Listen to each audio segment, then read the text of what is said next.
کیا آپ کو منانے میں کامیاب ہوں گے؟ دوبارہ کوئی شامل ہوں گے؟ دیکھیے ہمارا کوئی ذاتی جھگڑے کسی کے ساتھ نہیں ہے کہ وہ ہمیں منا لیں گے. مسئلہ قوم کا ہے, مسئلہ عوام کا ہے. انہوں نے اقتدار کی کرسی کو شاید اپنی جاگیر سمجھ لیا ہے. وہ سمجھتے ہیں ہم پوری اسمبلی جو ہے وہ پیسے کی طاقت پر خرید لیتے ہیں. چنانچہ سندھ اسمبلی خریدی گئی ہے, بلوچستان اسمبلی خریدی گئی ہے, اور مختلف صوبوں میں انہوں نے جو پیسہ انویسٹ کیا ہے, پیسے کی بنیاد پر اگر ملک کی حکومت چلنی ہے اور اسمبلیاں خریدنی ہیں تو پھر ظاہر ہے کہ ہم تو فارغ ہیں. کیا کہہ رہی ہے کہ ملک کی بڑا گریٹ الائنس بنانے چاہ رہے ہیں سندھ میں, جیسا کہ 4 جماعتی اتحاد ہے جو بی ڈی اے اور جے یو ہے, تمام جماعتیں جو الیکشن میں گاندھیوں کے خلاف ہوتا رہتے ہیں. کل رات آپ کی بی ڈی اے کے رہنماؤں سے ملاقات ہوئی ہے. کیا سندھ میں اس جو احتجاج جاری ہے اس کو مزید وسیع تر بنایا جائے گا, اور گرینڈ الائنس جو بننے جا رہے ہیں اس کے حوالے سے؟ دیکھیے ابھی تک کسی گرینڈ الائنس کا کوئی اس وقت باضابطہ تجویز نہیں ہے. رات کو بھی ہمارے ایک دوست نے گھر کے کھانے پہ سب کو بلایا تھا, ملاقات ہوئی سب کے ساتھ, بڑی اچھی ملاقات رہی. تو یہ ملاقاتیں ہونی چاہیے.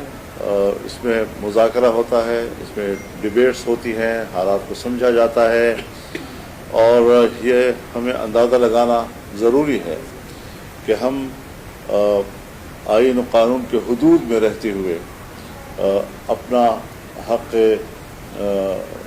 اظہار رائے استعمال کریں.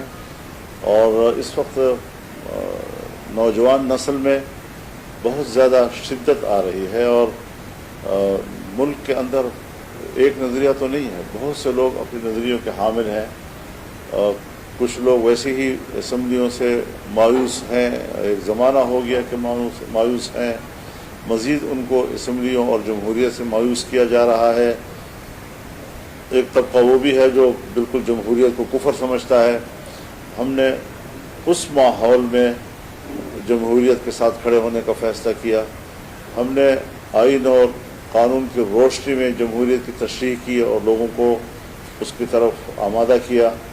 اس ساری قربانیوں کے باوجود کون ہے جو ہمارے اس حق پہ ڈاکہ ڈالتا ہے؟ ہم کوئی ڈاکہ تسلیم نہیں کرتے. ہم ڈاکہ ڈالنے میں مجرم سمجھتے ہیں. لاکھ دفعہ وہ اسٹیبلشمنٹ ہو, لاکھ دفعہ وہ فوج ہو, لاکھ دفعہ وہ مسلح قوت ہو, لیکن جبر کو جبر کہا جائے گا, اس کو کبھی عدل تسلیم نہیں کیا جا سکتا. اگر الگ یہ بتا دیں, یہ کہا جا رہا ہے کہ جس طرح پہلے عام لوگ بھی یہ کہتے ہیں کہ زرداری صاحب سے بھی آپ کی دوستی نہیں ہے, صاحب سے بھی آپ کی دوستی رہی ہے اور آپ کی ہے, تو اس وقت ایسے کون سی وہ چیز سامنے ہے کہ آپ اتنے ان سے دور ہوئے؟ دوسری یہ کہ کس کو سمجھتے ہیں کہ اسمبلیاں خریدنے کا آپ کن کو کہہ رہے ہیں, اور اصل ذمہ دار کون ہے جنہوں نے میں بڑی وضاحت کے ساتھ عرض کر دینا چاہتا ہوں جی کہ پیپلز پارٹی کو اور مسلم لیگ نون کو تقریباً وہی مینڈیٹ ملا ہے 2018 میں ملا تھا. پھر اس وقت دھاندلی کیوں تھی اور آج دھاندلی کیوں نہیں؟ پی ٹی آئی کو وہی تقریباً مینڈیٹ ملا ہے جو 2018 میں ملا تھا. اس وقت دھاندلی نہیں تھی, آج دھاندلی کیوں ہے؟ دونوں سے سوال ہے. لیکن جمعیت علماء اپنے اصولی موقف پہ قائم ہے. دھاندلی 18 میں ہوئی ہے تب بھی دھاندلی ہے, دھاندلی 2024 میں ہوئی ہے تب بھی دھاندلی ہے. جہاں تک پارٹیوں کا تعلق ہے, ضرور سب دوست تشریف لائے ہیں, ان کے اکابرین تشریف لائے ہیں, ہم نے ان کو احترام دیا ہے. احترام کا رشتہ تو پہلے بھی رہا ہے, آئندہ بھی رہے گا. پی ٹی آئی کے وفود بھی آئے ہیں, ایک سے زیادہ مرتبہ وہ تشریف لائے ہیں, ہم نے ان کو بھی احترام دیا ہے, عزت دی ہے. اور سیاست میں آپ جانتے ہیں کہ ہم نے کبھی بھی تلخی کو فروغ نہیں دیا, تعصبات کو فروغ نہیں دیا, گالم گلوچ کو فروغ نہیں دیا. موقف لیا ہے, اتفاق رائے بھی کیا ہے, اختلاف رائے بھی کیا ہے, اعتدال کے ساتھ اور دلیل کے ساتھ کیا ہے. لیکن میں آپ کو اطمینان دلاتا ہوں کہ اب تک ہم اپنے موقف پہ قائم ہیں. پارلیمنٹ میں جائیں گے, احتجاجی اور تحفظات کے طور پر ہم جائیں گے, کوئی ووٹ ہم نے استعمال نہیں کرنا. اور انشاءاللہ العزیز ہماری جو دوست جماعتیں جو ہمارے پاس تشریف لائے, بار بار لائے, انشاءاللہ اب وہ اصرار نہیں کریں گے.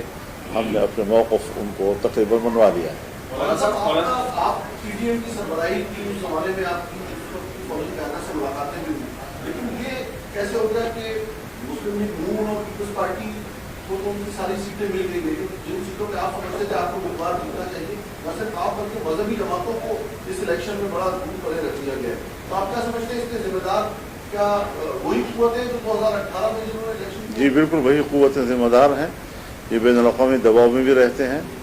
ایسے حالات میں جب میں اسرائیل کے خلاف حماس کی قیادت سے ملنے جاؤں گا تو بین الاقوامی سطح پر ناراضگیاں تو پیدا ہوں گی۔ امریکہ بھی اور یورپ بھی جو اسرائیل کے مظالم کی پشپناہی کر رہے ہیں ان کو تو تکلیف ہوگی۔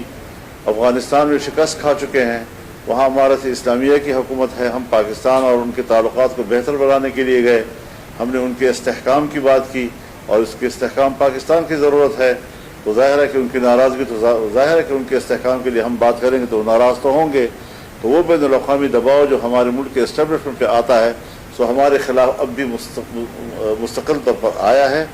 اور یہاں پر بھی جن لوگوں کو یہ خطرہ تھا کہ شاید فضل الرحمان آنے والے وقت میں ہمارے مقابلے میں صدارتی امیدوار بن سکے گا، انہوں نے بھی اپنی تجوریاں کھولی۔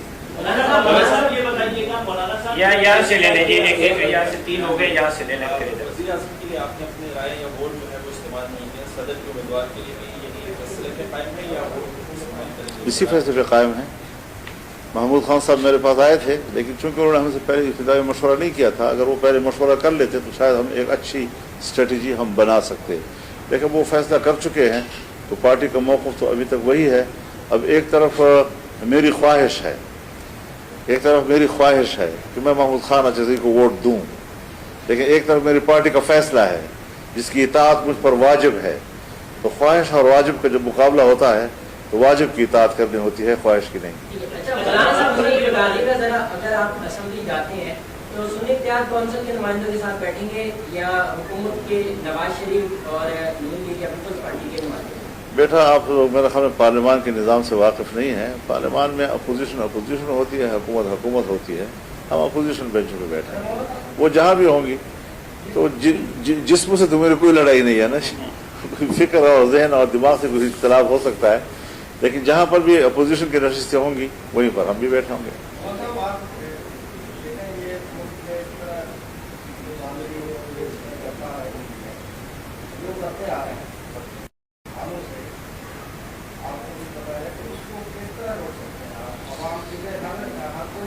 حضرت اس کے لیے دو چیزیں ضروری ہیں، ایک عوامی بیداری اور ایک سیاستدانوں کے کمٹمنٹ۔ یہ غلط بات ہے، اگر میں ہوں تب میں بھی غلط ہوں، اگر کوئی اور ہے تو وہ بھی غلط ہے کہ ہم جمہوریت کی بات بھی کرتے ہیں، ہم آمروں کے خلاف آواز بھی بلند کرتے ہیں، جیلوں میں بھی جاتے ہیں، کارکنوں کو بھی پٹواتے ہیں، عوام پر بھی تکلیفیں گزارتے ہیں، لیکن جب اقتدار کا مرحلہ آتا ہے تو ہم پھر انہی قوتوں سے اقتدار کی بھیک مانگتے ہیں۔ یہ رویہ جب تک رہے گا سیاستدانوں کا، پاکستان میں جمہوریت نہیں آ سکے گی، ہمیشہ ان کی خواہش کی حکومتیں بنتی رہیں گی۔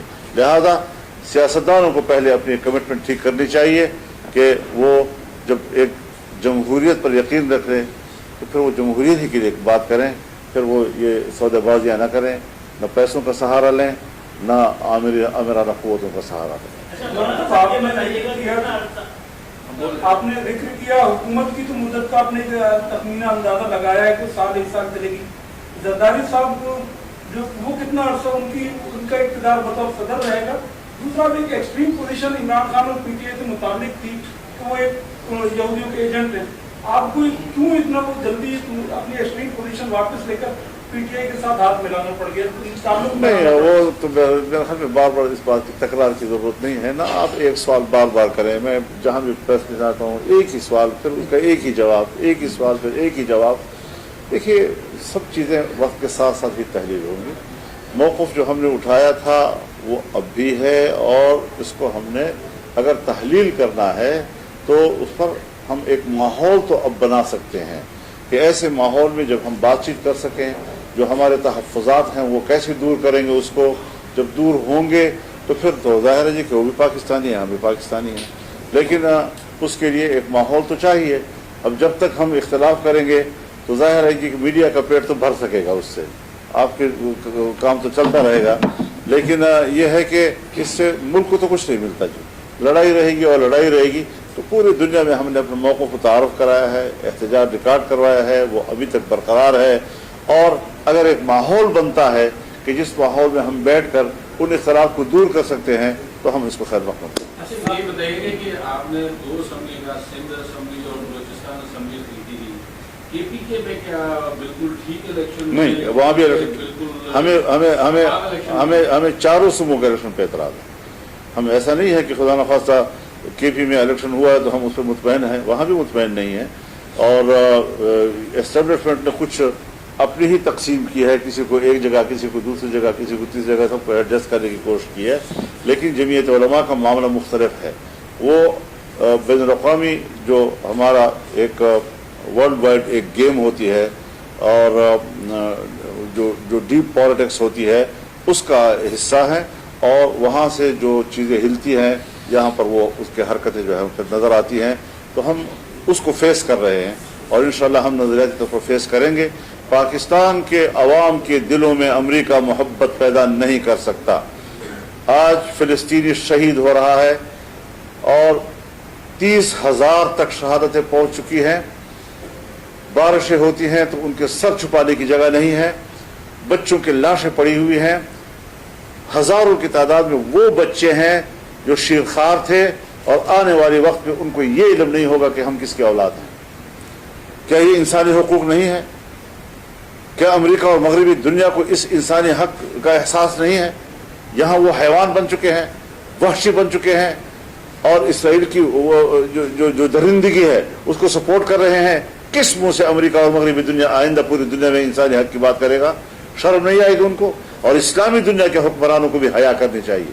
ان کی غیرت و حمیت کہاں چلی گئی ہے کہ اسلامی دنیا اس وقت جو ہے وہ خواب خرگوش کے مزے لے رہی ہے؟ ان کو بھی اٹھنا چاہیے اور کھل کر اپنے مسلمان بھائی کے ساتھ کھڑا ہو جانا چاہیے. کسی قسم کے ان کو مفادات کا لحاظ نہیں رکھنا چاہیے. دنیا کو اللہ نے قائم رکھنا ہے, عزت اللہ نے دینی ہے, رزق کا مالک اللہ ہے, ترقی کا مالک اللہ ہے, اور اللہ پر اعتماد شاید مسلمان حکمرانوں کا ختم ہو چکا ہے.